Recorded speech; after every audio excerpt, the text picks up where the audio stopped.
ನಾವು ಯಾರೂ ಈ ದೇಶದ ಪ್ರಜೆಗಳಲ್ಲ, ನಾವು ಎಲ್ಲರೂ ಗ್ರಾಹಕರು ಮಾತ್ರ, ಕನ್ಸ್ಯೂಮರ್ಸ್. ಉತ್ತರ ಕರ್ನಾಟಕ ಭಾಷೆಯಲ್ಲಿ ಗಿರಾಕಿಗಳು ಅಂತ ಕರೀತಾರೆ. ಯಾವನಿಗೆ ಕೊಳ್ಳುವ ಶಕ್ತಿ ಇದೆಯೋ ಅವನು ಪ್ರಜೆ, ಯಾವನಿಗೆ ಕೊಳ್ಳುವ ಶಕ್ತಿ ಇಲ್ವೋ ಅವನಿಗಿಲ್ಲ. ಆರ್ಥಿಕ ಸರ್ವಾಧಿಕಾರ. ಅವನು ಯಾವನೋ ಸಚಿನ್ ತೆಂಡೂಲ್ಕರ್ ಅವ್ರು ಯಾರೋ ಬರ್ತಾರೆ, ಸಿಕ್ಸ್ ಹೊಡೆದ ತಕ್ಷಣ ಒಂದು ಹುಡುಗಿ ಬಂದು ಕೇಳ್ತಾಳೆ, ಇಷ್ಟು ತಾಕತ್ತು ನಿನಗೆ ಎಲ್ಲಿಂದ ಬಂತು? ಅವನು ಹೇಳ್ತಾನೆ, ಬೂಸ್ಟ್ ಕುಡಿಯೋದ್ರಿಂದ ಬಂತು. ಬೂಸ್ಟ್ ಅನ್ನೋದು ಒಂದು ಮಲ್ಟಿನ್ಯಾಷನಲ್ ಕಂಪನಿ, ನಮ್ಮ ದೇಶದ್ದಲ್ಲ. ಒಬ್ಬನಾದರೆ ಎಳನೀರು ಕುಡಿಯೋದ್ರಿಂದ ಬಂತು, ರಾಗಿ ಗಂಜಿ ಕುಡಿಯೋದ್ರಿಂದ ಬಂತು, ಹುಳ್ಳಿ ಗಂಜಿಯಿಂದ ಕುಡಿಯೋದ್ರಿಂದ ಬಂತಂತ ಹೇಳಿದಾನ? ಅಂದರೆ ನಮ್ಮ ಸಾಂಸ್ಕೃತಿಕ ವಲಯ, ನಮ್ಮ ಸಾಂಸ್ಕೃತಿಕ ಜಗತ್ತು ಬಂಡವಾಳಕ್ಕೆ ರಾಯಭಾರಿ ಆಗ್ತಾ ಇದೆ ಹೊರತು ಬೆವರಿಗೆ ರಾಯಭಾರಿ ಆಗ್ತಾ ಇಲ್ಲ. ಇವತ್ತು ನಾವು ಆರಿಸಿ ಕಳಿಸಿದ ಪ್ರಧಾನಿಗಳು ನಮ್ಮನ್ನು ಆಳ್ತಾ ಇಲ್ಲ. ಅಂಬಾನಿ ಅದಾನಿ ಪಾರ್ಲಿಮೆಂಟನ್ನು ನಿಯಂತ್ರಣ ಮಾಡ್ತಾ ಇದ್ದಾರೆ. ಮತೀಯರು ಬೇರೆ, ಮತಾಂಧರು ಬೇರೆ. ಈ ಮತಾಂಧರಿದಾರಲ್ಲ, ಮತೀಯರನ್ನು ಮತಾಂಧರನ್ನಾಗಿ ಮಾಡ್ತಕ್ಕಂಥ ಪ್ರಯತ್ನ ಮಾಡ್ತಾರೆ. ನನಗೆ ಇತ್ತೀಚೆಗೆ ವಯನಾಡಲ್ಲಿ ಭೂಕುಸಿತ ಆದಾಗ ಅಲ್ಲಿವರೆಗೂ ಒಂದು ತಿಂಗಳವರೆಗೂ ಕೆಟ್ಟ ಸುದ್ದಿಗಳನ್ನು ಕೇಳಿದ್ದೆ. ಯಾರೋ ಮಾಂಸ ತಿಂದರು ಅಂತ ಹೊಡೆದ್ರು, ಯಾರೋ ಹುಡುಗ ಹುಡುಗಿ ಗಾರ್ಡನ್ದಲ್ಲಿ ಸೇರಿದ್ರು ಅಂತ ಹೊಡೆದ್ರು, ಹಿಂದೂ ಹುಡುಗಿ ಮುಸ್ಲಿಂ ಹುಡುಗಿ, ಏನೆಲ್ಲ ಘಟನೆಗಳು, ಕೊಲೆಗಳು, ಮರ್ಯಾದಾ ಹತ್ಯೆಗಳು ಇಡೀ ಒಂದು ತಿಂಗಳು ಕೇಳಿದ್ದೆ. ಸ್ವಲ್ಪ ಯಾಕೋ ಮನಸ್ಸು ಭಾಳ ಡಿಸ್ಟರ್ಬ್ ಆಗಿತ್ತು. ಒಂದು ಸುದ್ದಿ ಬಂತು ವಯನಾಡಿನಿಂದ, ಭೂಕುಸಿತ ಆಗಿದೆ, ಜನ ಎಲ್ಲ ಸತ್ತೋಗಿದ್ದಾರೆ, ರಾತ್ರಿ ಹರ್ಕೊಂಡು ಹೋಗಿದ್ದಾರೆ, ಮಕ್ಕಳನ್ನು ಕಳ್ಕೊಂಡಂಥ ತಾಯಿಂದನ್ನು ಕಳ್ಕೊಂಡಂಥ ಮಕ್ಕಳು, ತಂದೆ ತಾಯಿಯನ್ನು ಕಳ್ಕೊಂಡಿರ್ತಕ್ಕಂಥ ಮಕ್ಕಳು ಎಲ್ಲ ಗೋಳಾಡ್ತಾ ಇದ್ದಾರೆ. ಒಬ್ಬ ತಾಯಿ ಅಲ್ಲಿ ಹೋಗಿದ್ದಾಳೆ, ಒಬ್ಬ ತಾಯಿ ತನ್ನ ಮಗುನ ಕರ್ಕೊಂಡು ಹೋಗಿದ್ದಾಳೆ. ಆಕೆ ಇದೊಂದು ಇಂಟರ್ವ್ಯೂ ಬಂತು. ಏನಮ್ಮ ಯಾಕೆ ಬಂದಿದ್ದೀಯ ಅಂತ ಕೇಳಿದರೆ ಆಕೆ ಹೇಳಿದ್ಲು, ಇಲ್ಲಿ ಭಾಳ ಜನ ಮಕ್ಕಳು, ಸಣ್ಣ ಹಸುಗೂಸುಗಳು ತಮ್ಮ ತಾಯಿಯನ್ನು ಕಳ್ಕೊಂಡಿದ್ದಾವೆ. ಆ ಮಕ್ಕಳಿಗೆ ಮೊಲೆ ಕುಡಿಸೋಕ್ಕೆ ಹಾಲು ಬೇಕಾಗ್ಬೋದು, ನಾನು ಇತ್ತೀಚೆಗೆ ಹೆರಿಗೆ ಆಗಿದೆ, ಆ ಕಾರಣಕ್ಕಾಗಿ ಆ ಮಕ್ಕಳಿಗೆ ಹಾಲು ಕುಡಿಸೋಕೆ ಬಂದೀನಿ ಅಂತ ಹೇಳಿದ್ರು. ಇದು ಈ ದೇಶದಲ್ಲಿ ಮಾನವೀಯತೆ, ಒಂದು ಸಮಾಜದ ಸಂಬಂಧಗಳು ಇನ್ನೂ ಕಡಿದು ಹೋಗಿಲ್ಲ ಅನ್ನೋದಕ್ಕೆ ಭಾಳ ದೊಡ್ಡ ಒಂದು ಮಾದರಿಗಳು ಇಂಥವು ಸಿಗ್ತವೆ. ಈ ಕ್ಲಾಸ್ ರೂಮಲ್ಲಿ ಗಲಾಟೆ ಮಾಡೋ ವಿದ್ಯಾರ್ಥಿಗಳು ಮಾತ್ರ ಮೇಷ್ಟ್ರು ನೆನಪಿರ್ತಾರೆ, ಸೈಲೆಂಟಾಗಿರೋರು ನೆನಪಿರೋದಿಲ್ಲ. ಸೊ ಹಾಗೆ ನಮಗೆ ಈ ದೇಶದಲ್ಲಿ ಗಲಭೆಕೋರರು ಮಾತ್ರ ಯಾವತ್ತೂ ನಮ್ಮ ಸ್ಮರಣೆಯಲ್ಲಿರ್ತಾರೆ, ನಮ್ಮ ಕನಸಲ್ಲೂ ಬಂದುಬಿಡ್ತಾರೆ, ಬೆಚ್ಚಿ ಬೀಳಿಸ್ತಾರೆ. ಆದರೆ ಸೈಲೆಂಟಾಗಿ ತಮ್ಮ ಕೆಲಸವನ್ನು ಮಾಡ್ತಾ ಸಾಹಿತ್ಯ, ಸಂಸ್ಕೃತಿ, ವಿಜ್ಞಾನ ಈ ಥರದ ಮೂಲಕ ಒಂದು ಸಮಾಜವನ್ನು ಕಟ್ತಕ್ಕಂಥ ಕೆಲಸ ಮಾಡೋರು ನಮ್ಮ ಕಣ್ಣಿಗೆ ಕಾಣೋದಿಲ್ಲ.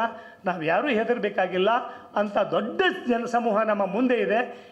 ನಿನ್ನೆ ಮತ್ತು ಇವತ್ತು ನಡೆದಿರ್ತಕ್ಕಂಥ ಚರ್ಚೆಗಳು ಅಂಥ ಭರವಸೆಯನ್ನು ನನಗೆ ತಂದು ಕೊಟ್ಟಿದ್ದಾವೆ.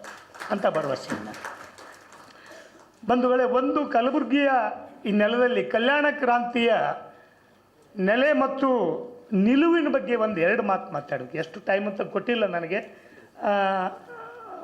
ಮಿತಿ ಮೀರಿದರೆ ದಯವಿಟ್ಟು ಹೇಳಿ. ಪೋತೆಯವರು ನನಗಿಂತ ಜೋರಾಗಿದ್ದಾರೆ.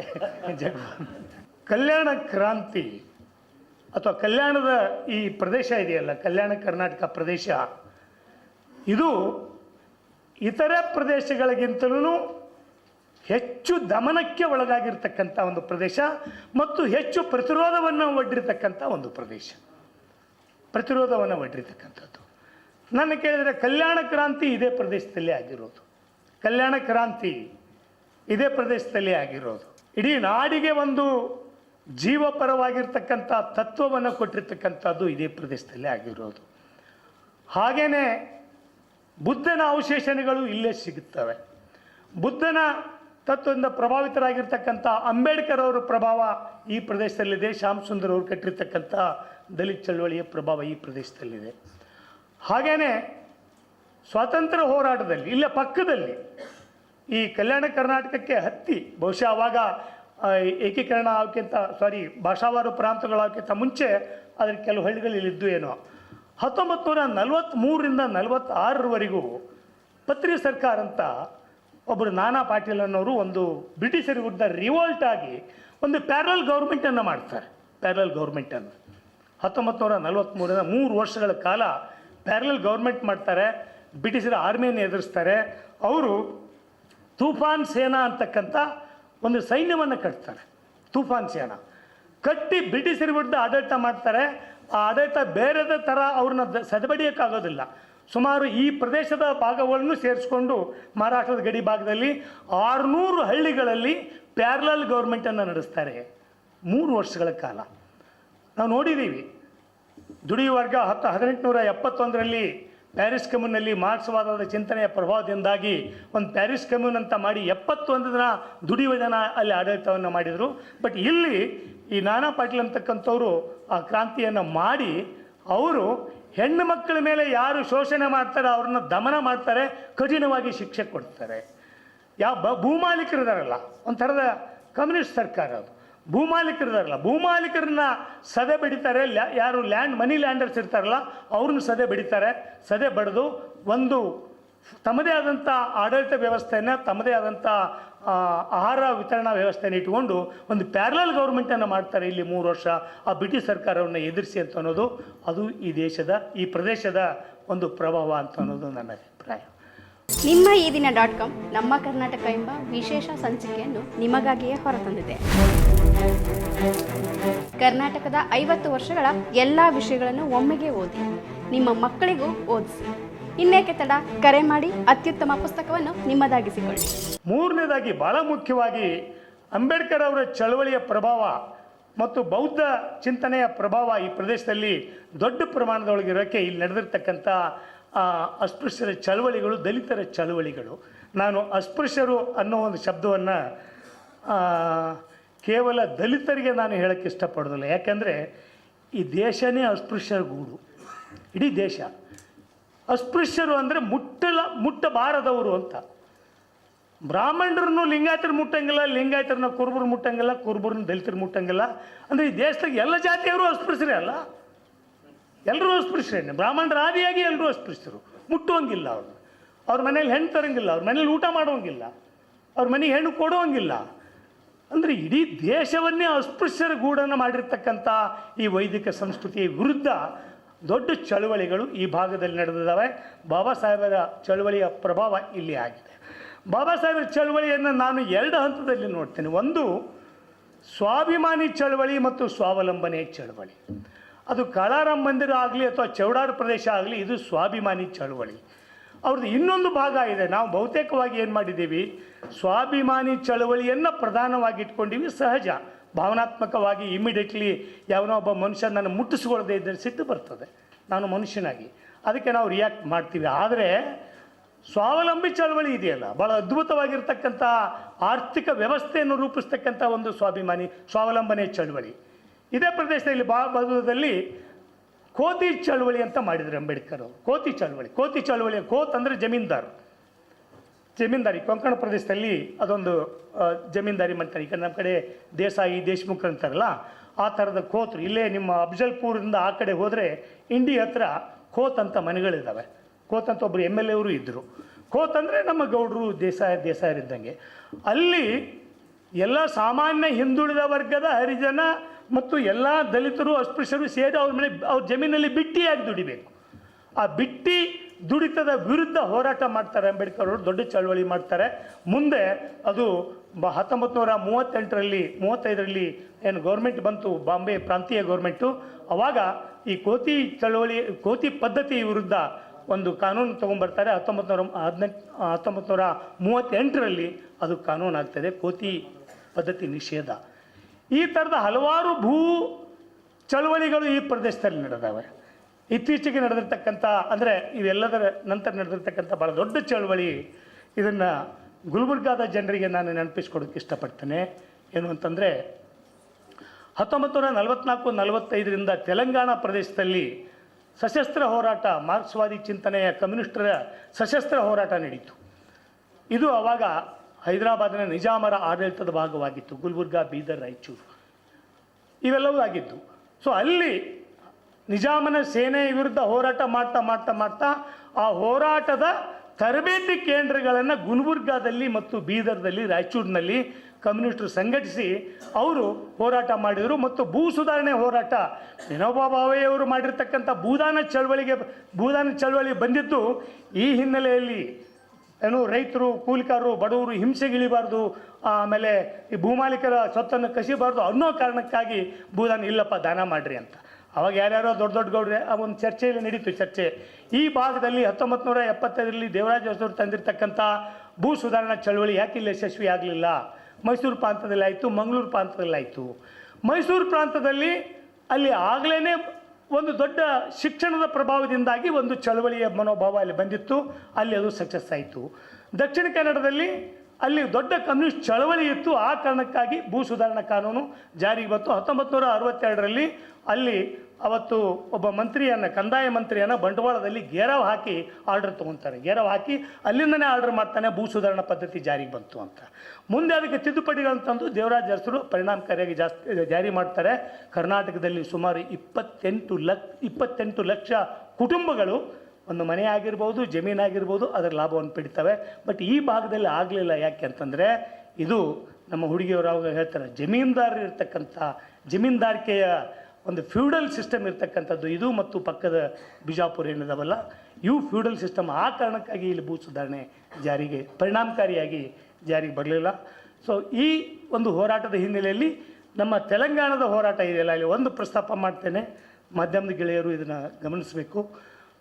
1947ಕ್ಕೆ ಭಾರತಕ್ಕೆ ಸ್ವಾತಂತ್ರ್ಯ ಬಂದಾಗ ನಿಜಾಮ ಒಪ್ಪುಕೊಳ್ಳಿಲ್ಲ. ನಾನು ಪ್ರತ್ಯೇಕ ದೇಶವಾಗಿರ್ತೀನಿ ಅಂತ, ಬ್ರಿಟಿಷರು ಮಾಡಿರ್ತಕ್ಕಂಥ ಒಂದು ಕಾನ್ಸ್ಪಿರಸಿ, ನಾನು ಪ್ರತ್ಯೇಕ ದೇಶವಾಗಿರ್ತೀನಿ ಅಂತ ಹೇಳ್ದ. ಸುಮ್ಮನೆ ಇದ್ದರು. ಆಮೇಲೆ ವಲ್ಲಭಭಾಯಿ ಪಟೇಲರು ಸೀರಿಯಸ್ ಆಗಿ ಪೊಲೀಸ್ ಆ್ಯಕ್ಷನ್ ಅಂತ ಮಾಡ್ತಾರೆ. ಆ ಪೊಲೀಸ್ ಆ್ಯಕ್ಷನ್ ಪ್ರಕಾರ ಹೈದರಾಬಾದ್ ನಿಜಾಮ ಸರ್ಕಾರವನ್ನು ವಶಪಡಿಸ್ಕೊಳ್ತಾರೆ. 1948 ಸೆಪ್ಟೆಂಬರ್ 17 ವಶಪಡಿಸ್ಕೊತಾರೆ. ನಾನು ಕೇಳೋದು 1947 ಆಗಸ್ಟ್ ಬೇಡ, ಸೆಪ್ಟೆಂಬರ್ಗೆ ಯಾಕೆ ಇದನ್ನು ಮಾಡಲಿಲ್ಲ? ಯಾಕೆ ಇದನ್ನು ಮಾಡಲಿಲ್ಲ ಅಂದರೆ,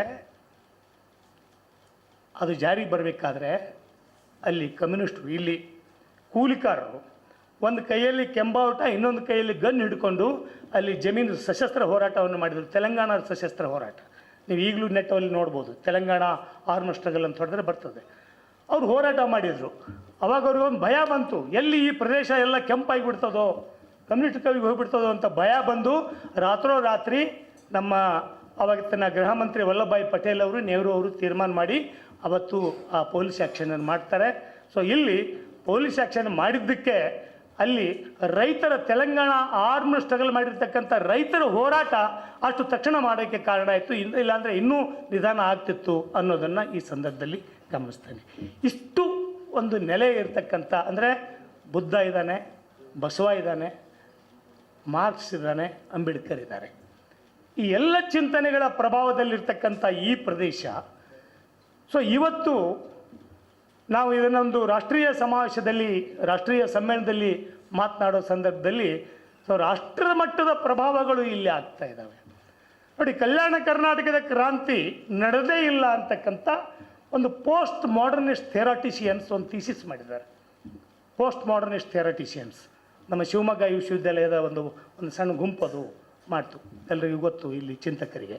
ಅವ್ರು ಹೇಳ್ತಾರೆ ಕಲ್ಯಾಣ ಕ್ರಾಂತಿ ನಡೆದೇ ಇಲ್ಲ, ಬಸವಣ್ಣ ಹೋರಾಟ ಮಾಡಲೇ ಇಲ್ಲ, ಅಕ್ಕಮಹಾದೇವಿ ಉಡಿತಡಿಯಿಂದ ಇಲ್ಲಿಗೆ ಬರಲೇ ಇಲ್ಲ, ಇದೆಲ್ಲವೂ ಸೃಷ್ಟಿ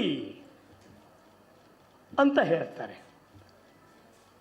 ಅಂದರೆ ಇಡೀ ಶರಣ ಸಂಕುಲ ಒಂದು ದೊಡ್ಡ ಐತಿಹಾಸಿಕ ದಾಖಲೆ ಇರ್ತಕ್ಕಂಥ, ಶಾಸನಗಳಿರ್ತಕ್ಕಂಥ, ಎಲ್ಲವೂ ಇರ್ತಕ್ಕಂಥ ಇಂಥ ಒಂದು ಸತ್ಯವನ್ನು ಅವರು ಮರೆಮಾಚಕ್ಕೆ ಯಾಕೆ ಪ್ರಯತ್ನ ಪಡ್ತಾರೆ ಅಂದರೆ, ಇದನ್ನು ನಾವು ಸಾಂಸ್ಕೃತಿಕ ಸರ್ವಾಧಿಕಾರ ಅಂತ ಕರಿತೀವಿ. ಸಾಂಸ್ಕೃತಿಕ ಸರ್ವಾಧಿಕಾರ.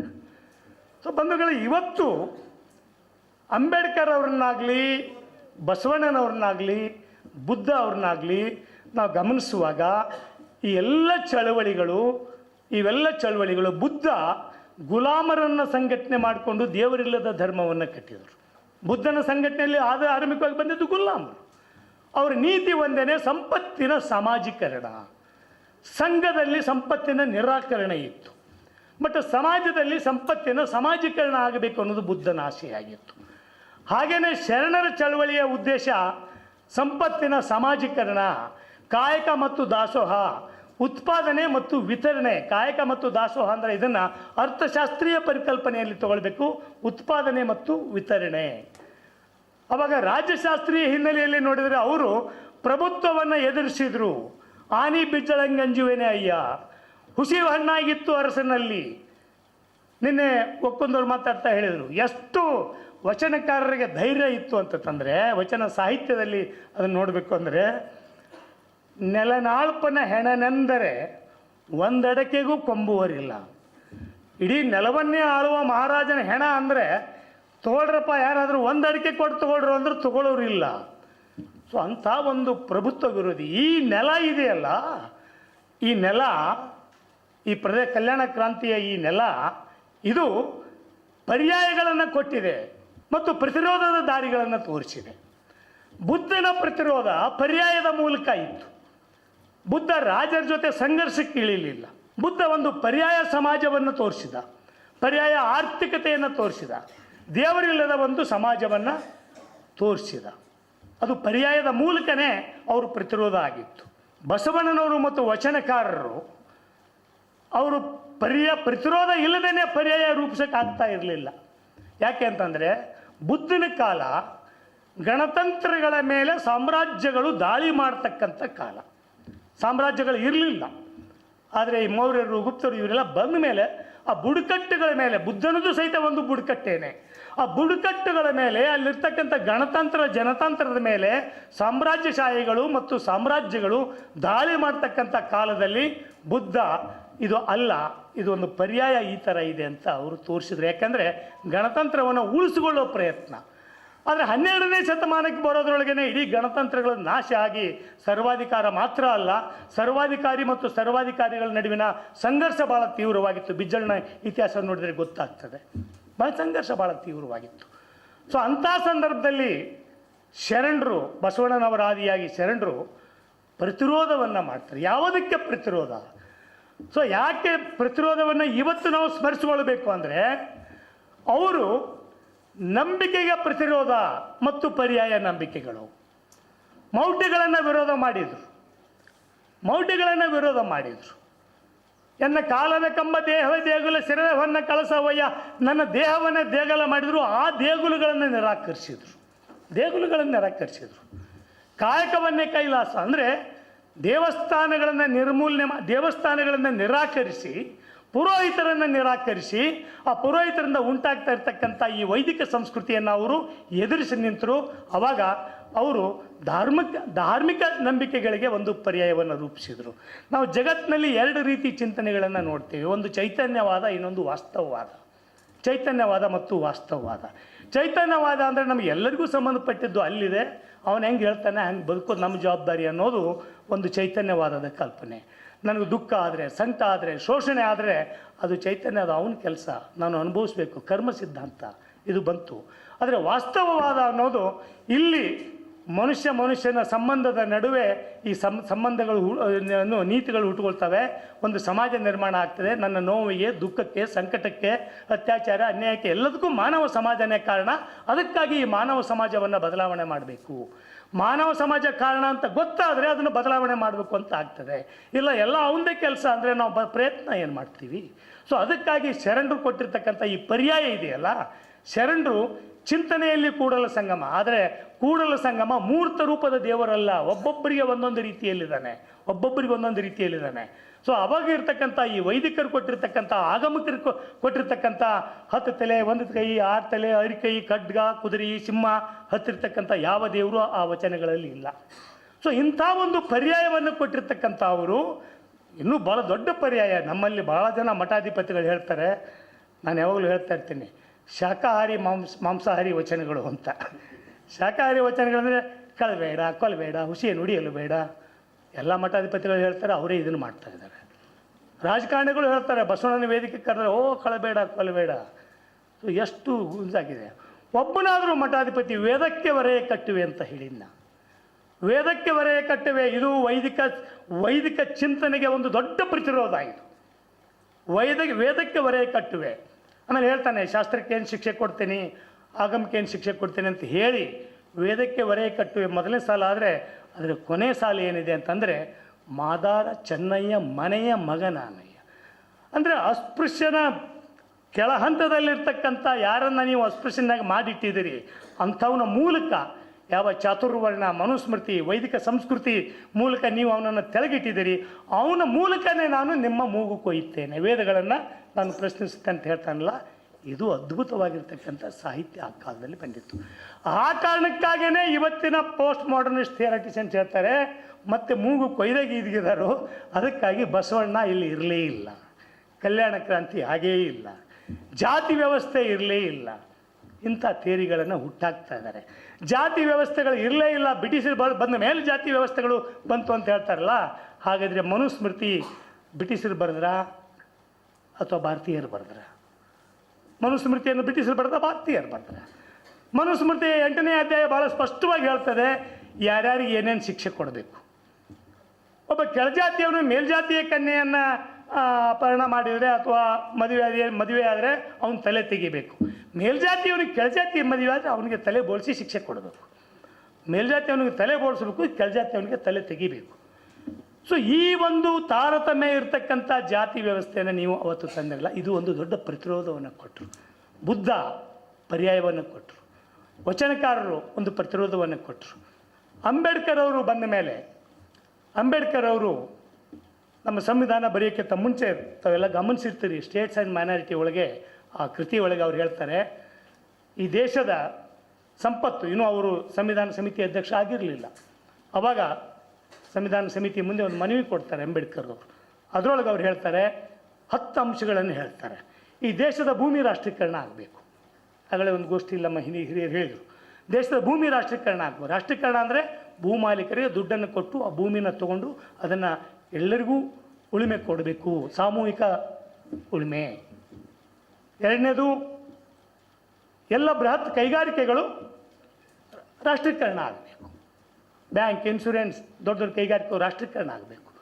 ಇದು ಅಂಬೇಡ್ಕರ್ ಅವರು ಸಂವಿಧಾನ ಸಮಿತಿ ರಚನಾ ಸಮಿತಿಯ ಅಧ್ಯಕ್ಷ ಆಗೋಕ್ಕಿಂತ ಮುಂಚೆ 1946ರಲ್ಲಿ ಕೊಟ್ಟಿರ್ತಕ್ಕಂಥ ಒಂದು ಮನವಿ. ಸೊ ಇಷ್ಟನ್ನು ಗಮನದಲ್ಲಿ ಇಟ್ಟುಕೊಂಡು ಯಾವ ಶರಣರು ಅಸ್ಪೃಶ್ಯತೆ ಇಲ್ಲದ ಒಂದು ಸಮಾಜವನ್ನು ನಿರ್ಮಾಣ ಮಾಡಿದರು, ಸಂಪತ್ತಿನ ಸಮಾಜೀಕರಣವನ್ನು ಹೇಳಿದರು. ಶರಣರು ಸಿರಿಗರ ಬಡದವರು ಅಂತ ಹೇಳ್ತಾರೆ. ಸಿರಿಗರ, ಸಿರಿ ಸಂಪತ್ತನ್ನು ಹೊಂದಿದವರನ್ನು ಸಿರಿಗರ ಅಂತ ಬರೀತಾರೆ. 1848ರಲ್ಲಿ ಕಾರ್ಲ್ ಮಾರ್ಕ್ಸ್ ಮತ್ತು ಎಂಗೆಲ್ಸ್ ಅವರು ಒಂದು ಪ್ರಣಾಳಿಕೆ ಅಂತ ಒಂದು ಪುಸ್ತಕವನ್ನು ಬರೀತಾರೆ, ಕಮ್ಯುನಿಸ್ಟ್ ಪ್ರಣಾಳಿಕೆ ಅಂತ, ಮ್ಯಾನಿಫೆಸ್ಟೋ. ಅದರಲ್ಲಿ 10 ಅಂಶಗಳನ್ನು ಹೇಳ್ತಾರೆ. ಅದರಲ್ಲಿ ಇದನ್ನು ಹೇಳ್ತಾರೆ, ಒಂದು ಸಮಾಜವಾದಿ ಕ್ರಾಂತಿಯಾಗಿ ದುಡಿಯುವ ಜನ ಅಧಿಕಾರಕ್ಕೆ ಬಂದು ಈ ದೇಶದ ಸಂಪತ್ತನ್ನು ಸಮಾಜೀಕರಣಗೊಳಿಸಬೇಕು, ಸಮಾಜದ ಎಲ್ಲರಿಗೂ ಬರುವಂಗೆ ಮಾಡಬೇಕು ಅಂತ ಹೇಳ್ತಾರೆ. ಅಂಬೇಡ್ಕರ್ ಅವರು ಸ್ಟೇಟ್ಸ್ ಆ್ಯಂಡ್ ಮೈನಾರಿಟಿ ಕೃತಿಯಲ್ಲಿ ಬರ್ತಾ ಇರ್ತಕ್ಕಂಥ ಅಲ್ಲಿ 10 ಅಂಶಗಳು ಹೇಳ್ತಾರೆ. ನಾನು ನಮ್ಮ ಹೊಸತು ಪತ್ರಿಕೆಯಲ್ಲಿ ಎರಡನ್ನೂ ಇಟ್ಟು ಬರೆದಿದ್ದೆ ಒಂದು ಸಲ. 2 ಅಂಶಗಳನ್ನು, ಅಲ್ಲಿ 10 ಇಲ್ಲಿ 10, 10 ಇದ್ದಾವೆ, 2 ಬರೆದಿದ್ವಿ. 2 ಏನು ಹೇಳ್ತಾವಂದರೆ ಸಂಪತ್ತಿನ ಸಮಾಜೀಕರಣ. ಆಮೇಲೆ ಅಂಬೇಡ್ಕರ್ ಅವರು ರಚನಾ ಸಮಿತಿ ಅಧ್ಯಕ್ಷ ಆದಮೇಲೆ ಅವರ ಅಧ್ಯಕ್ಷರು ಸದಸ್ಯರೆಲ್ಲ ಇದ್ದರು, ಒತ್ತಡಗಳಿದ್ದು. ಆದರೆ ಅವರ ರಾಜ್ಯ ನಿರ್ದೇಶಕ ತತ್ವಗಳಲ್ಲಿ ಈ ಎಲ್ಲ ಅಂಶಗಳನ್ನು ಒಳಗೊಂಡಿದ್ದಾವೆ. ಅಂದರೆ ಸಂಪತ್ತಿನ ವಿತರಣೆ ಆಗಬೇಕು, ಸಂಪತ್ತಿನ ಕೇಂದ್ರೀಕರಣ ಆಗಬಾರ್ದು ಅಂತ ಅನ್ನೋದು ಅವ್ರ ನಿಲುವು. ಇಷ್ಟನ್ನೇ ಇಟ್ಟುಕೊಂಡು ಇವತ್ತು ನಾವು ಸಾಹಿತಿಗಳಾದವರು, ಇಷ್ಟು ದಿನ ನಮ್ಮ ಸಾಹಿತ್ಯ, ಅದು ನವೋದಯ ಸಾಹಿತ್ಯ ಇರಲಿ, ನವ್ಯ ಸಾಹಿತ್ಯ ಇರಲಿ, ಅದರಲ್ಲೂ ಪ್ರಗತಿಶೀಲ ದಲಿತ ಬಂಡಾಯ ಸಾಹಿತ್ಯಗಳು ಈ ಚಿಂತನೆಯಿಂದ ಪ್ರಭಾವಿತವಾದವು. ಸೊ ಅಲ್ಲಿ ನಮ್ಮ ಕಾದಂಬರಿ ಬಗ್ಗೆ ಚರ್ಚೆ ಆಯಿತು. ಕನ್ನಡದ ಮೊದಲನೇ ಕಾದಂಬರಿ ಇಂದಿರಾಬಾಯಿ ಆಗಿರ್ಬೋದು, ವಾಗ್ದೇವಿ ಆಗಿರ್ಬೋದು, ಈ ಕಾದಂಬರಿಗಳು ದೊಡ್ಡ ಪ್ರಮಾಣದೊಳಗೆ ಹೆಣ್ಣಿನ ರಕ್ಷಣೆ, ಹೆಣ್ಣಿನ ಮೇಲೆ ಆಗ್ತಕ್ಕಂಥ ಅನ್ಯಾಯ ಅತ್ಯಾಚಾರಗಳನ್ನು ಹೇಳ್ತವೆ. ಸೊ ಚೋಮಂದುಡಿ ಅಂತ ಕಾದಂಬರಿ ಭೂಮಿ ಬಗ್ಗೆ ಮಾತಾಡ್ತದೆ. ಸೊ ಇಂಥ ಹಲವಾರು ಕಾದಂಬರಿಗಳಿದಾವೆ. ಆದರೆ ಪ್ರಗತಿಶೀಲ ಸಾಹಿತ್ಯ ಮತ್ತು ದಲಿತ ಸಾಹಿತ್ಯ ಒಂದು ದುಡಿಯುವ ಜನರ ನೋವಿಗೆ ಒಂದು ಖಡ್ಗವಾಗಿ ಬಂದಿರತಕ್ಕಂಥ ರೀತಿಯೊಳಗೆ ಒಂದು ಹಂತ ಬಂತು. ಸೊ ಇವತ್ತಿನ ಸಂದರ್ಭಕ್ಕೆ ನಾವು ಬಂದರೆ ಈ ಮೌಲ್ಯಗಳಿದಾವ ಬಂಧುಗಳೇ. ನನಗೆ ಅತ್ಯಂತ ನೋವಾಗೋದು ಮೌಲ್ಯಗಳು ಪಲ್ಲಟವಾಗ್ತಾ ಇದ್ದಾವೆ. ಕ್ರೌರ್ಯ ಶೌರ್ಯ ಆಗ್ತಾ ಇದೆ. ಯಾವುದನ್ನು ನಾವು ಹಿಂದೆ ಕ್ರೌರ್ಯ ಅಂತ ಕರೆದಿದ್ವೋ ಅದು ಶೌರ್ಯ ಆಗ್ತಾ ಇದೆ. ಅದನ್ನು ಹೇಗೆ ಡಿಫೈನ್ ಮಾಡ್ತಾರಂತಂದರೆ, ಒಂದು ಕಮ್ಯುನಿಟಿಯನ್ನು ಇಸ್ಲಾಮೋಫೋಬಿಯಾನ ಕ್ರಿಯೇಟ್ ಮಾಡಿ ಜನರಿಗೆ ಹೇಳ್ತಾ ಇದ್ದಾರೆ. ಭಾಳ ದೊಡ್ಡ ದೊಡ್ಡ ಸಾಹಿತಿಗಳು ಹೇಳಿದ್ದಾರೆ, ಬುದ್ಧ ಬಂದಿದ್ದರಿಂದ ನಾವು ಹೇಡಿಗಳಾದ್ವಿ ಅಂತ. ಅಂದರೆ ಸಹಬಾಳ್ವೆ ಹೇಡಿ ಅಂತಾಯಿತು. ಇವನಾರವ ಎಂದೆನಿಸಿದರಯ್ಯ ಅಂತ ಐತಲ್ಲ ಬಸವಣ್ಣನವ್ರು ಹೇಳಿದ್ದು, ಅದು ನಮ್ಮನ್ನು ಹೇಡಿಗಳನ್ನಾಗಿ ಮಾಡಿತು. ಬುದ್ಧ ನಮ್ಮನ್ನು ಹೇಡಿಗಳನ್ನಾಗಿ ಮಾಡ್ದ, ಗಾಂಧಿ ನಮ್ಮನ್ನು ಹೇಡಿಗಳನ್ನಾಗಿ ಮಾಡ್ದ. ಇಲ್ಲ ಅಂದರೆ ಕ್ಷಾತ್ರ ತೇಜಸ್ಸು, ಬ್ರಿಟಿಷರು ಬಂದಾಗ ಎಲ್ಲಿ ಹೋಗಿತ್ತು ಶಾಸ್ತ್ರ ತೇಜಸ್ಸು? ಪಾಕಿಸ್ತಾನ ಆದ ತಕ್ಷಣ ಶಾಸ್ತ್ರ ತೇಜಸ್ಸು ಉಕ್ಕೊಂಡ್ಬಿಡ್ತದೆ. ಬ್ರಿಟಿಷರು ಬಂದಾಗ ಎಲ್ಲಿ ಹೋಯ್ತು? ಹೋಗಲಿ, ಗೋವಾ ವಿಮೋಚನೆ ಲೇಟ್ ಆಯ್ತಲ್ಲ, ಹೈದರಾಬಾದ್ ವಿಮೋಚನೆ 1 ವರ್ಷ ಲೇಟ್ ಆಯಿತು, ಗೋವಾ ವಿಮೋಚನೆ ಇನ್ನೂ ಲೇಟ್ ಆಯಿತು. ಕಲಬುರಗಿ ಹಲವಾರು ಜನ ಸ್ವಾತಂತ್ರ್ಯ ಹೋರಾಟಗಾರರು ಗೋವಾ ವಿಮೋಚನೆ ಚಳವಳಿಗೆ ಹೋಗಿದ್ದರು. ಅವಾಗ ಎಲ್ಲಿ ಹೋಗಿದ್ರಿ? ನಿಮ್ಮ ಕ್ಷಾತ್ರ ತೇಜಸ್ ಎಲ್ಲಿ ಹೋಗಿತ್ತು? ಅಂದರೆ ಒಂದು ಸಂಸ್ಕೃತಿಯನ್ನು ನಾಶ ಮಾಡಿ, ಸಹಜೀವನದ ಸಂಸ್ಕೃತಿಯನ್ನು, ಲಿಂಗ ಭೇದವಿಲ್ಲದ, ಜಾತಿ ಭೇದವಿಲ್ಲದ, ಧರ್ಮ ಭೇದವಿಲ್ಲದ ಒಂದು ಸಂಸ್ಕೃತಿಯನ್ನು ನಾಶ ಮಾಡಿ ಒಂದು ಶ್ರೇಷ್ಠತೆಯ ಪರಿಕಲ್ಪನೆಯನ್ನು ತುಂಬುತ್ತಾ ಇದ್ದಾರೆ. ಇದನ್ನು ನಮ್ಮ ಈ ಸೂಕ್ಷ್ಮ ತಲ್ಲಣಗಳಿದಾವಲ್ಲ, ಪಲ್ಲಟಗಳು, ಇದನ್ನು ಸಾಹಿತ್ಯಗಳು, ಕಲಾವಿದರು, ಎಲ್ಲರೂ, ಮಾಧ್ಯಮ ಗೆಳೆಯರು ಮತ್ತು ಕಲಾ ಮಾಧ್ಯಮ, ಸಾಹಿತ್ಯ ಮಾಧ್ಯಮ, ಸಾಂಸ್ಕೃತಿಕ ಮಾಧ್ಯಮಗಳವ್ರನ್ನ ಗಮನಿಸಬೇಕಾಗಿದೆ. ಈ ವೇದಿಕೆಯಲ್ಲಿ ಅಕಾಡೆಮಿಷಿಯನ್ಸ್ ಇರೋದರಿಂದ ಇನ್ನೂ ಒಂದು ಅಂಶವನ್ನು ತಮ್ಮ ಗಮನಕ್ಕೆ ತರ್ತೇನೆ.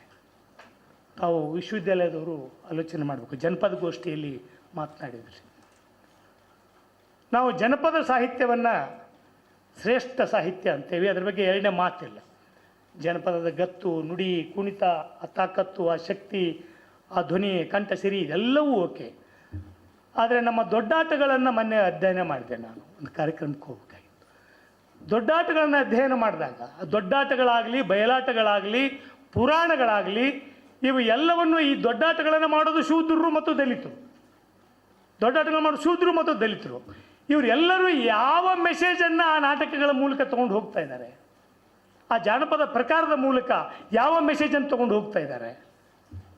ಯಾವ ಮೆಸೇಜನ್ನು ತೊಗೊಂಡು ಹೋಗ್ತಾ ಇದ್ದಾರೆ ಅಂದರೆ, ವೈದಿಕ ಸಂಸ್ಕೃತಿ, ಆರ್ಯ ಸಂಸ್ಕೃತಿ, ದ್ರಾವಿಡ ಸಂಸ್ಕೃತಿಯನ್ನು ಹೇಗೆ ನಾಶ ಮಾಡಿತು, ನಮ್ಮ ತಾತ ಮುತ್ತಾತರನ್ನು ಕೊಂದದ್ದನ್ನು, ದಮನ ಮಾಡಿದ್ದನ್ನು, ಹತ್ಯೆ ಮಾಡಿದ್ದನ್ನು ಭಯಂಕರ ಪ್ರೀತಿಯಿಂದ ಕುಣಿದು ಹಾಡಿ ಕುಪ್ಪಳಿಸ್ತಾ ಇದ್ದೀವಿ ನಾವು ಆ ನಾಟಕ ಕಲಾ ಪ್ರಕಾರದ ಮೂಲಕ. ಅಂದರೆ ವೈದಿಕ ಸಂಸ್ಕೃತಿ ಅತ್ಯಂತ ಸೂಕ್ಷ್ಮವಾಗಿ ಕಲಾ ಪ್ರಕಾರಗಳ ಮೂಲಕ ನಮ್ಮನ್ನು ನಾವೇ ದಮನಿಸಿಕೊಳ್ತಕ್ಕಂಥ ರೀತಿಯೊಳಗೆ ನಮ್ಮ ಈ ಮಾಧ್ಯಮಗಳಲ್ಲಿ ಬಂದಿದೆ. ಇವತ್ತು ನಾವು ಸಾಹಿತಿಗಳಾದವರು, ಚಿಂತಕರಾದವರು ಆಲೋಚನೆ ಮಾಡೋಕ್ಕೆ, ಪಬ್ಲ ನರೋದ ಹೇಳಿದ ರೀತಿಯೊಳಗೆ ನಾವು ನಮ್ಮ ಬದುಕನ್ನು, ನಮ್ಮ ಜನರ ಬದುಕನ್ನು, ಬುದ್ಧ, ಬಸವ, ಅಂಬೇಡ್ಕರ್, ಮಾರ್ಕ್ಸ್, ಈ ಎಲ್ಲ ಚಿಂತನೆಗಳನ್ನು ನಮ್ಮ ಕಲಾ ಪ್ರಕಾರಗಳಲ್ಲಿ, ಅದರಲ್ಲೂ ದೃಶ್ಯ ಮಾಧ್ಯಮದಲ್ಲಿ ಎಷ್ಟರ ಮಟ್ಟಿಗೆ ನಾವು ತಂದಿದ್ದೀವಿ ಅನ್ನೋದನ್ನು ಇವತ್ತು ಆಲೋಚನೆ ಮಾಡಬೇಕಾಗಿದೆ. ಯಾಕೆಂದರೆ ಒಂದು ಪರ್ಯಾಯವನ್ನು, ಯಾವ ಬುದ್ಧ ಮತ್ತು ಶರಣರು ಒಂದು ಪರ್ಯಾಯವನ್ನು ಕೊಡೋಕ್ಕೆ ಹೋದರೋ ಆ ಥರದ ನಾವು ಸಾಂಸ್ಕೃತಿಕ ಪರ್ಯಾಯಗಳನ್ನು ಕೊಡಬೇಕಂತ ಅವಶ್ಯಕತೆ ಇದೆ, ಸಾಂಸ್ಕೃತಿಕ ಪರ್ಯಾಯಗಳನ್ನು. ಸೊ ಇಂಥ ಸಂದರ್ಭದಲ್ಲಿ ಇವತ್ತು ಮೌಲ್ಯಗಳ ಪಲ್ಲಟ ಆಗ್ತಾ ಇದ್ದಾವೆ. ಮೊದಲು ಮಕ್ಕಳಿಗೆ ತಾಯಂದಿರು ದಾನ ಮಾಡು, ಧರ್ಮ ಮಾಡು ಅಂತ ಆಶೀರ್ವಾದ ಮಾಡ್ತಾಯಿದ್ರು. ಸೊ ಇವತ್ತು ದೇಶ ಪ್ರೇಮ ಅದು ಯಾವುದೂ ಇಲ್ಲ. ಭಗತ್ ಸಿಂಗ್ ಪಕ್ಕದ ಮನೆಯವ್ರಿಗೆ ಹುಟ್ಟಲಿ, ಪಕ್ಕದ ಮನೆ ಇವ್ರ ಮನೆಯೊಳಗೆ ಭಗತ್ ಸಿಂಗ್ ಹುಟ್ಟಲಿ, ನನ್ನ ಮನೆಯೊಳಗೆ ಅಂಬಾನಿನೇ ಹುಟ್ಟಬೇಕು. ಸೊ ಈ ಮೌಲ್ಯಗಳ ಪಲ್ಲಟ ಆಗ್ತಾ ಇದ್ದಾವಲ್ಲ, ಸಾಮಾಜಿಕವಾಗಿ ಮೌಲ್ಯಗಳ ಪಲ್ಲಟ ಆಗ್ತಾ ಇದ್ದಾವಲ್ಲ. ಗಾಂಧಿ ಖಳನಾಯಕ ಆಗ್ತಾ ಇದ್ದಾನೆ, ಗೋಡ್ಸೆ ನಾಯಕ ಆಗ್ತಾ ಇದ್ದಾನೆ. ಚೌಗಲಿ ಅವ್ರ ನಾಟಕದಲ್ಲಿ ಹೇಳ್ಬೋದು. ಗಾಂಧಿ ಖಳನಾಯಕ ಆಗ್ತಾ ಇದ್ದಾನೆ, ಗೋಡ್ಸೆ ನಾಯಕ ಆಗ್ತಾ ಇದ್ದಾನೆ. ಅಂದರೆ ಇದರ ಅರ್ಥ ಏನು? ಸೊ ಇದು ಸಾಂಸ್ಕೃತಿಕ ಲೋಕದಲ್ಲಿ ಒಂದು ದೊಡ್ಡ ಪಲ್ಲಟ ನಡೆದಿದೆ. ಇದನ್ನು ನಾವು ಸಾಂಸ್ಕೃತಿಕ ಸರ್ವಾಧಿಕಾರದೆಡೆಗೆ ನಮ್ಮ ಸಾಂಸ್ಕೃತಿಕ ಸಾಹಿತ್ಯಿಕ ಲೋಕ ಹೋಗ್ತಾ ಇದೆ. ಒಂದು ಇನ್ನು ಧಾರ್ಮಿಕ ಸರ್ವಾಧಿಕಾರ ಎರಡನೇದ್ದು. ಸಾಂಸ್ಕೃತಿಕ ಸರ್ವಾಧಿಕಾರ ಅಂತಂದರೆ ನಮ್ಮನ್ನು ಮಾನಸಿಕವಾಗಿ ಒಪ್ಪಿಸಿಬಿಡೋದು, ಇದು ಶ್ರೇಷ್ಠ, ಸತ್ಯನಾರಾಯಣ ಪೂಜೆ ಮಾಡಿದ್ರೇ ನಿನ್ನ ಮನೆ ಉಳಿಯೋದು. ನಾನು ಕೆಲವು ದಲಿತರನ್ನು ನೋಡಿದ್ದೀನಿ, ಹಿಂದುಳಿದವ್ರನ್ನೂ ನೋಡಿದ್ದೀನಿ, ಎಲ್ಲರೂ ನೋಡಿದ್ದೀನಿ. ಸತ್ಯನಾರಾಯಣ ಪೂಜೆಯನ್ನು ಮಾಡ್ತಾರೆ. ಅಂದರೆ ಇದು ವೈದಿಕ ಸಂಸ್ಕೃತಿಯ ಪೆನಿಟ್ರೇಷನ್, ಅಂದರೆ ದಾಳಿ ಹೌದು ಅಲ್ಲ. ಎರಡನೇದು ಭಾಳ ಮುಖ್ಯವಾಗಿ ನಮ್ಮ ಊರಿನ ಕೆರೆ, ನಮ್ಮ ಮುಂದಿನ ಹಳ್ಳ, ನಿಮ್ಮ ಕಾರಂಜ ನದಿ, ಭೀಮಾ ನದಿ, ಕೃಷ್ಣಾ ನದಿ ಇವನ್ನೆಲ್ಲವನ್ನು ನಿರಾಕರಿಸಿ ಗಂಗೆ ಮಾತ್ರ ಪವಿತ್ರ, ಅಲ್ಲಿ ಮುಳುಗಿದ್ರೇ ನಿಮಗೆ ಪುಣ್ಯ ಸಿಗೋದು ಅಂತಕ್ಕಂಥ, ಅದು ಮಾತ್ರ ಪವಿತ್ರ, ನಮಗೆ ದಿನ ಅನ್ನ ಹಾಕೋದು, ದಿನ ನೀರು ಕುಡೋದು, ನಮ್ಮ ಹೊಲಕ್ಕೆ ಬೆಳಗ್ಗೆ ನೀರು ಬಿಡ್ತಕ್ಕಂಥ ಈ ಕೆರೆ ಹಳ್ಳಗಳು ಪವಿತ್ರ ಅಲ್ಲ ಅಂತ ಹೇಳ್ತಾರೆ. ಅಂದರೆ ಪವಿತ್ರ ಅನ್ನೋದು, ಶ್ರೇಷ್ಠ ಅನ್ನೋದು ಇದು ಸರ್ವಾಧಿಕಾರದ, ಧಾರ್ಮಿಕ ಸರ್ವಾಧಿಕಾರದ ಒಂದು ಸಂಕೇತ. ಪವಿತ್ರ ಮತ್ತು ಶ್ರೇಷ್ಠ. ಪವಿತ್ರ ಅಂದರೆ ಇನ್ನೊಂದು ಅಪವಿತ್ರ ಅಂತ ಅರ್ಥ. ಗಂಗೆ ಪವಿತ್ರ ಅಂದರೆ ನಮ್ಮ ಕಾರಂಜ ಅಪವಿತ್ರ ಅಂತ ಅರ್ಥ, ಭೀಮಾ ಅಪವಿತ್ರ ಅಂತ ಅರ್ಥ, ನಮ್ಮ ಊರ ಮುಂದಿನ ಕೆರೆ ಅಪವಿತ್ರ ಅಂತ ಅರ್ಥ. ಸೊ ಆ ಕಾರಣಕ್ಕಾಗಿ ಇವತ್ತು ಪಾವಿತ್ರದ ಹೆಸರಿನಲ್ಲಿ ಒಂದು ಸರ್ವಾಧಿಕಾರವನ್ನು ಈ ದೇಶದ ಜನರ ಮನೋಭೂಮಿಕೆಯಲ್ಲಿ ರೂಪಿಸ್ತಾ ಇದ್ದಾರೆ. ಇನ್ನೊಂದು, ಇದನ್ನು ಮಾಡಿದರೆ ಶ್ರೇಷ್ಠ. ಶ್ರೇಷ್ಠ ಅಂತಂದಾಗ ಎಲ್ಲ ವರ್ಗದ ಎಲ್ಲ ಜಾತಿಯ ಜನಗೆ ಒಂದು ತಹತೈಕೆ ಏನಂದರೆ ಅಸ್ಮಿತೆಯ ಪ್ರಶ್ನೆ, ನಾನು ಶ್ರೇಷ್ಠ ಅನ್ನಿಸ್ಕೊಳ್ಬೇಕು. ಸೊ ಅವಾಗ ಆ ಪೂಜೆಗಳಾಗ್ತಾ ಇದ್ದಾವೆ. ಇವತ್ತು ನಮ್ಮ ಕೆಲಸ, ನಾವು ಸಾಹಿತಿಗಳು ಸ್ವಲ್ಪ ದಲಿತ ಬಂಡಾಯದ ಸಂದರ್ಭದಲ್ಲಿ ಸಮಾಜದಲ್ಲಿ ನಾವು ಆಳುವ ಪಕ್ಷ ಆಗಿದ್ವಿ. ಅಂದರೆ ನಮ್ಮ ಮೌಲ್ಯಗಳಿದಾವಲ್ಲ, ಸಮಾನತೆ, ಪ್ರೀತಿ, ಸಹೋದರತೆ, ಶಾಂತಿ, ಸಹಬಾಳ್ವೆ, ಈ ನೀತಿಗಳು ಸಮಾಜದ ಪ್ರಧಾನ ಆಶಯಗಳಾಗಿದ್ದು, ಅವಾಗ ಆ ನೀತಿಗಳನ್ನ ಪ್ರತಿಪಾದಿಸ್ತಕ್ಕಂಥ ನಾವು ಆಳುವ ಪಕ್ಷ ಆಗಿದ್ವಿ. ರಾಜಕೀಯ ವಿಧಾನಸೌಧ ಕುಂದಿರೋದಲ್ಲ, ಸಾಂಸ್ಕೃತಿಕ ಲೋಕದ ಆಳುವ ಪಕ್ಷ ನಾವು ಆಗಿದ್ವಿ. ಅಂದರೆ ನಮ್ಮ ಮೌಲ್ಯಗಳು ಸಮಾಜದ ಮೌಲ್ಯಗಳಾಗಿದ್ದವು. ಇವತ್ತು ನಮ್ಮ ಮೌಲ್ಯಗಳನ್ನು ಅಲ್ಲಗಳೆಯಲಾಗ್ತಾ ಇದೆ, ನಮ್ಮ ಮೌಲ್ಯಗಳನ್ನು ಅಪಮೌಲ್ಯ ಅಂತ ಹೇಳಲಾಗ್ತಾ ಇದೆ. ಅದಕ್ಕಾಗಿ ಮೊಟ್ಟ ಮೊದಲು ಮಾಡ್ತಾ ಇರ್ತಕ್ಕಂಥ ಅವ್ರ ಕೆಲಸ ಏನು ಅಂತಂದರೆ, ಸಂಗಾತಿಗಳೇ, ಆವಾಗ ನಾವು ನಾಸ್ತಿಕವಾದದತ್ತ ಹೆಚ್ಚು ವಾಲ್ತಾ ಇದ್ವಿ. ಸೊ ಇವತ್ತು ನಮ್ಮ ಮೇಲೆ ಒಂದು ಭಾಳ ದೊಡ್ಡ ಜವಾಬ್ದಾರಿ ಇದೆ, ಸಾಂಸ್ಕೃತಿಕ ಲೋಕದ ಎಲ್ಲ ಸಾಹಿತಿಗಳು, ಕಲಾವಿದರ ಮೇಲೆ. ಮತೀಯರು ಬೇರೆ, ಮತಾಂಧರು ಬೇರೆ. ಮತೀಯರಂದರೆ ನಾವು ಯಾರ್ದೋ ಪೂಜೆನೂ ಒಪ್ಪಲಿಲ್ಲ, ಯಾರು ನಾಮ ಬಡ್ಕೊಂಡ್ರೆ ಒಪ್ಪಲಿಲ್ಲ. ನೋಡಿ, ನಾಮ ಬಡ್ಕೊಳ್ಳೋರು, ಜುಟ್ಟ ಬಿಡೋರು, ಜನಿವಾರ, ಶಿವದಾರ ಏನೇ ಹಾಕ್ಕೊಂಡಿದ್ದಾರಲ್ಲ, ಅವರವರ ನಂಬಿಕೆ ಆಧಾರದಲ್ಲಿ ಅವರು ಬದುಕ್ತಾರೆ. ನಾನು ಇದನ್ನು ನಂಬ್ತೀನಿ ಅನ್ನೋದು ತಪ್ಪಲ್ಲ. ಆದರೆ ನಾನು ಇದನ್ನು ನಂಬ್ತೀನಿ, ಅವರೆಲ್ಲರೂ ಮತೀಯರು. ಹಿಂದೂಗಳು ಇದ್ದಾರೆ, ಮುಸ್ಲಿಮರು ಇದ್ದಾರೆ, ಕ್ರಿಶ್ಚಿಯನ್ರು ಇದ್ದಾರೆ, ಎಲ್ಲರೂ ಇದ್ದಾರೆ. ನಂಬ್ತೀನಿ ಅನ್ನೋದು ಮತೀಯ ಆಚರಣೆ. ಆದರೆ ಇದೇ ಶ್ರೇಷ್ಠ, ನೀನು ನಿನ್ನ ಧರ್ಮಕ್ಕಿಂತಲ ನನ್ನ ಧರ್ಮ ಶ್ರೇಷ್ಠ ಅನ್ನೋದಿದೆಯಲ್ಲ, ಅದು ಮತಾಂಧತೆ. ಈ ಮತಾಂಧರಿದಾರಲ್ಲ, ಮತೀಯರನ್ನು ಮತಾಂಧರನ್ನಾಗಿ ಮಾಡ್ತಕ್ಕಂಥ ಪ್ರಯತ್ನ ಮಾಡ್ತಾ ಇದ್ದಾರೆ. ಮತೀಯರನ್ನು ಮತಾಂಧರನ್ನಾಗಿ ಮಾಡ್ತಕ್ಕಂಥ ಪ್ರಯತ್ನ ಭಾಳ ದೊಡ್ಡ ಪ್ರಮಾಣದೊಳಗೆ ನಡೆದಿದೆ. ಸಾಹಿತ್ಯದ ಮೂಲಕ ನಡೆದಿದೆ, ನಾಟಕಗಳ ಮೂಲಕ ನಡೆದಿದೆ, ಸಿನಿಮಾಗಳ ಮೂಲಕ ನಡೆದಿದೆ, ಕಾವ್ಯದ ಮೂಲಕ ನಡೆದಿದೆ. ಬಹುತೇಕ ನಾವಿಲ್ಲಿರ್ತಕ್ಕಂಥ ಪ್ರಗತಿ ಪರ್ವ ನಮ್ಮ ವಾಟ್ಸಪ್ಪಲ್ಲಿ ನೀವು ಬರೆದದ್ದು ನಾವು ಬರೆದದ್ದನ್ನು ನೀವು ನೋಡ್ತೀವಿ. ಇದರ ಆಚೆ ಅಲ್ಲಿ ಮತೀಯರಿದ್ದಾರಲ್ಲ, ಮತೀಯರು ಪಾಪದ ಜೀವಿಗಳು. ಕಾರ್ಲ್ ಮಾರ್ಕ್ಸ್ ಒಂದು ಮಾತನ್ನು ಹೇಳ್ತಾರೆ, ಅಫ್ಕೋರ್ಸ್ ಧರ್ಮ ಒಂದು ಅಪೀಮ್ ಅಂತ ಹೇಳ್ತಾರೆ, ನಿಜ. ಆದರೆ ಮುಂದಿನ ಶಬ್ದನೇ religion is the heart of heartless society ಅಂತ.